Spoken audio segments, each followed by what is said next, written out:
ગઈકાલે આ ઘટના થયેલી છે તે અમારા ધ્યાને આવેલી છે. સિંગોડની અંદર આશરે 50,000 લીટર ક્ષમતાની આપણે 10 મીટર હાઇટની ટાંકીનું કન્સ્ટ્રક્શન કરવામાં આવેલું. તો ત્યાં અત્યારે ગઈકાલે આ ઘટનાનું રિપોર્ટિંગ આપણને મળ્યું છે કે ત્યાં ટાંકી પડી છે.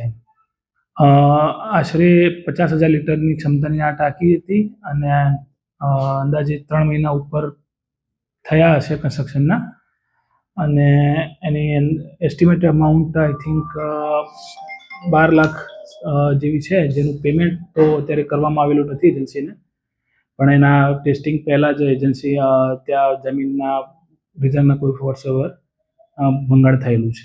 કઈ એજન્સી?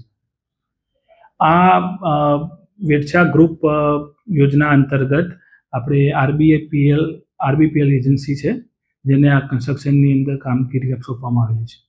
એટલે ટાંકીના જે ભંગાણ શા કારણથી થયું, શું રીઝન છે, એના માટે આપણે નિષ્પક્ષ તપાસ હેઠળ એક તો પીએમસીને બી આપણે ચોક્કસ નોટિસ આપેલી છે અને એના ડિટેલ સ્ટ્રક્ચરલ ફેલિયર રીઝન્સ રજૂ કરવા માટે તાત્કાલિક એમને જાણ કરેલી છે.